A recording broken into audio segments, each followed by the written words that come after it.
What was the last question? Do you prefer Ron Swenson or Tom Hardy? You mean the Jeep Swenson guy? Robert I like the way Swenson. Jeep Swenson looked, but Tom Hardy's obviously the better actor. Yeah, Jeep Swenson had the body. Rest in peace. Yeah. He looked the part. You weren't a big fan of the dialogue. Floor crush. Well, they initially had no dialogue, and I remember going up to DC one time, to visit one of my monthly visits, and they were all excited because they've looped in some dialogue for Bane. And back then, the more dialogue your character had, the higher your royalty rate was on the character. So it's okay. He's got a couple of lines. That means a few more shekels in the coffer for me. On the topic of actors playing Bane, is there anybody you'd actually want to see play your character that you created? Yeah, I'm not really good at that casting game thing because I want to be one of those guys going, Hugh Jackman, he's going to suck as Wolverine. And then all those people 6 months later going, I love Hugh Jackman. Ben Affleck never had a doubt because I saw him in Hollywoodland. I said, yeah, he's going to play Batman Badass. But what's his name? Who plays Drax? Drax, yeah. Dave Bautista, remember, he wanted to basically play the role. But he's right. The actor thing, because Tom Hardy, he's not a big guy. I mean, he's muscular, but he's not a big guy. But he played big. Yeah, well, when you set the camera down. Yeah, the way they did the Fonz in every Tom Cruise movie. Give me just I mean, a lot of these guys. I mean, Schwarzenegger is not as tall as. I mean, I'm taller than Schwarzenegger.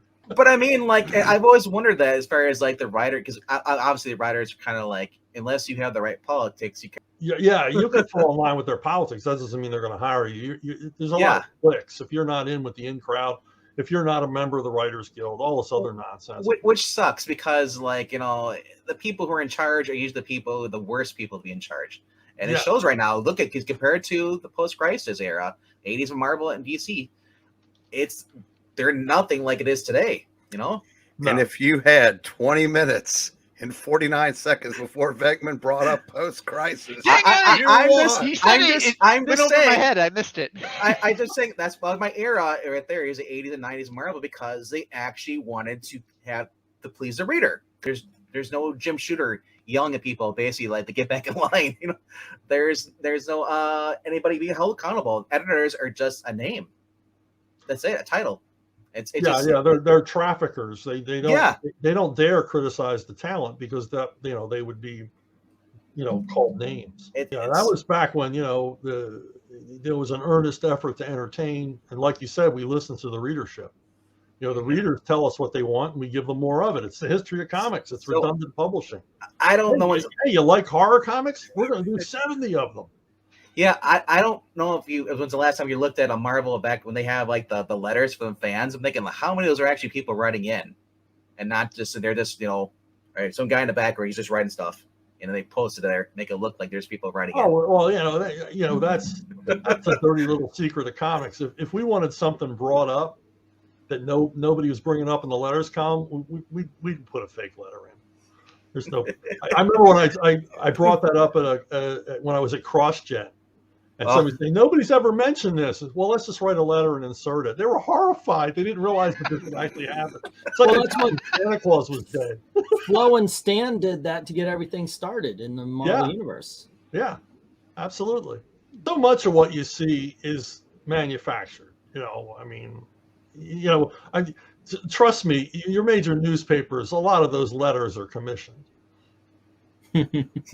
How can you get that job? Yeah. Seriously.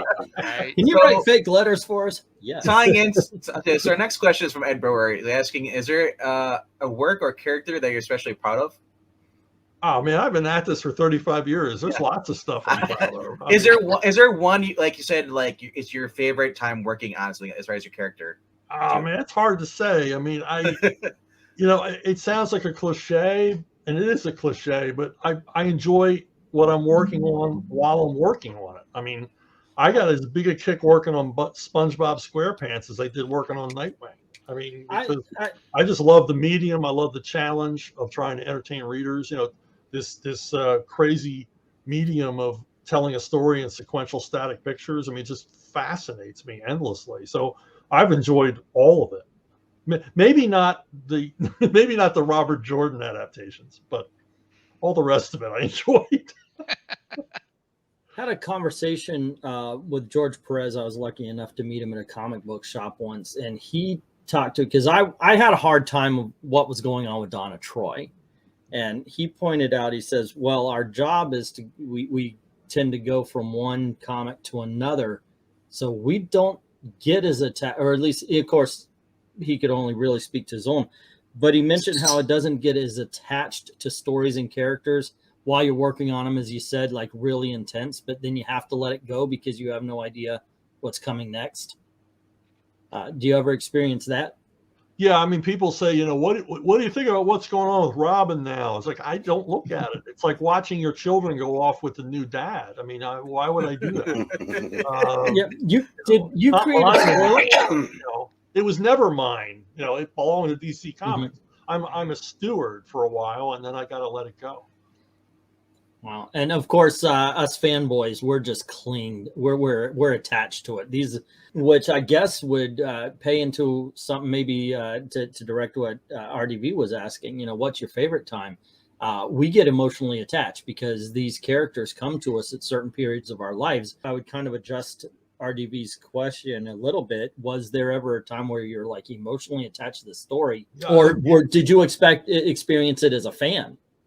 Well, yeah, as a fan, yeah. I mean, I was so into Spider-Man when I was a kid.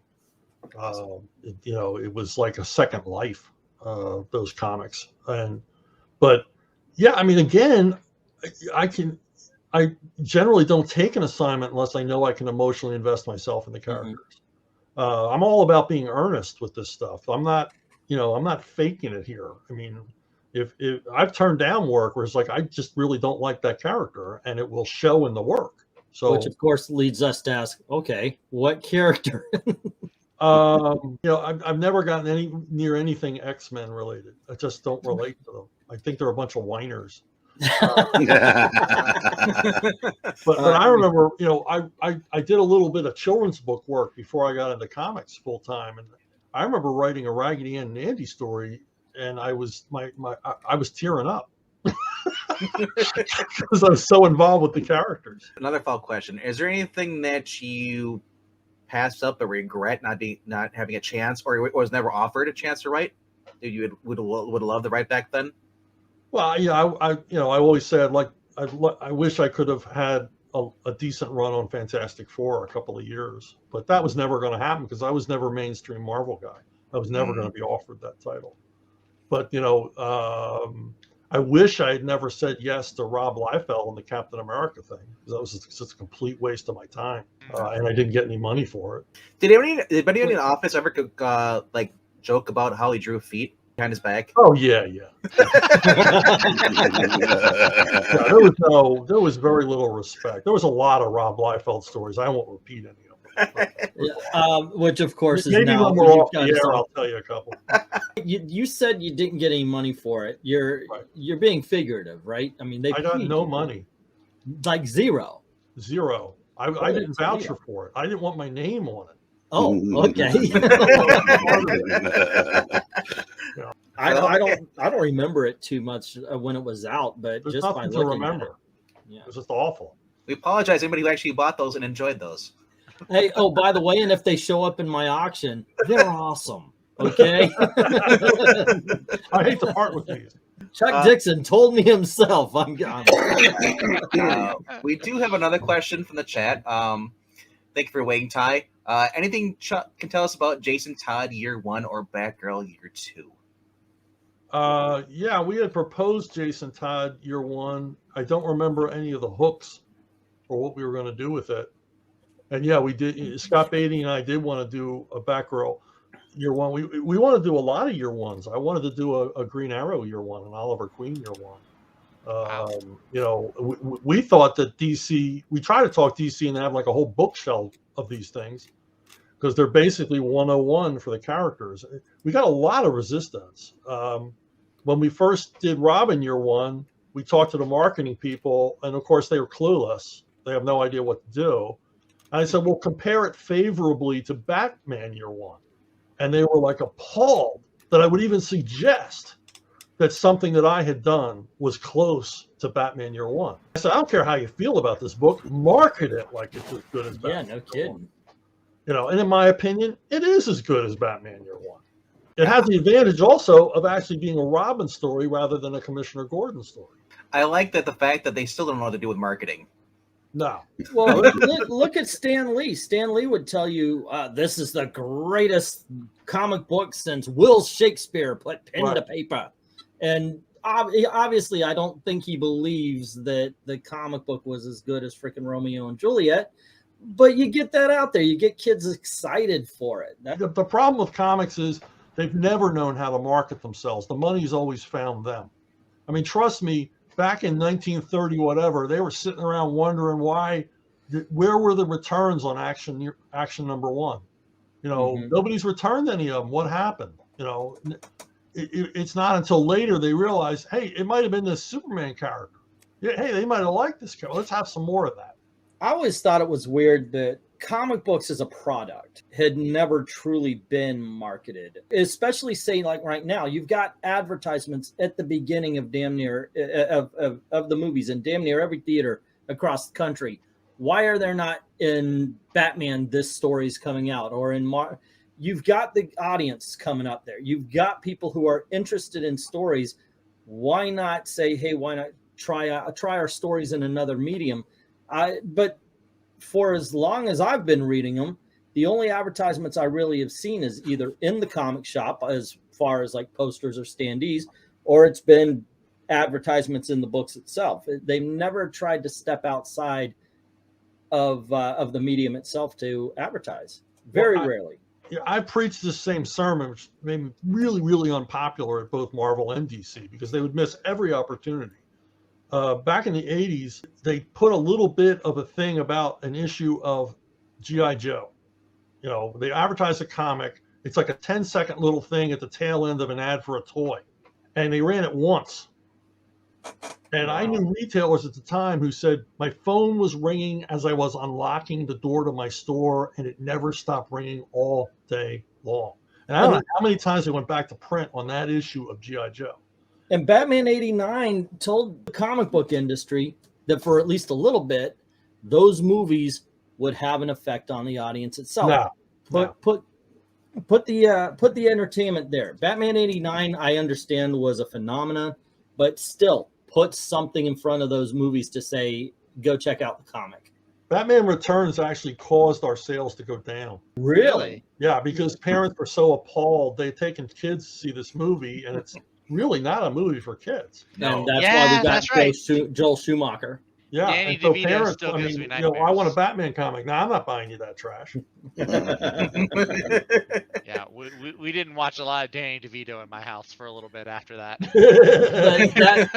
that turns to a situation that comic books, American comic books anyway, have been facing since the beginning. I don't know if you've done anything or at least spoken up about it, is the fact that, yes, a lot of people, even still today, think comic books are only for kids. Yeah, but I think we've left some of that behind. We've left some of that behind because there was a short, brief period in the early 90s where comics were actually cool, but that was brief. But I think now we're torn between they're for kids or they're for hipster eggheads, and there's no in between, or they're for, overage geeks like us. Right. But yeah, I mean, they're not, the at the center of pop culture the way they were once. They're not easily available. They're not prevalent. You don't go to the barbershop and see a stack of comics. That's true. That's the sad thing. Yeah, you can go to a barbershop. You could make the argument that the worst thing that ever happened to the comic book was when everybody learned who the comic book characters were. Yeah. Yeah, because I said that. Yeah, they love them in the movies. They love them on the cartoons. They love them in the video games. But I think it's a matter that they get as much Spider-Man as they want in the movies and video games, and they really have no desire. When the only place you could get Spider-Man was a comic book. That's a thing we've gone back and forth on for the last couple of years. It's if you're older like us and you started out with the printed page, and you can remember the Nicholas Hammond Spider-Man show, you embraced this live action thought, man, I never thought we'd see this. But if you started out with these characters in video games or in live action, getting them interested in the printed page is a tough sell. Right. Exactly.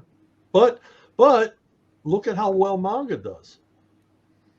So it's not, they've ever since the 70s, the publishers use it as an excuse. You know, the video games are killing us. And then in the 90s, when video games were growing in popularity, our sales were increasing. So it's like, you know, it's not a zero-sum game. We're not tied to all this other stuff. You know, just put out good product that the readers care about. My only complaint, you know, they'll find it.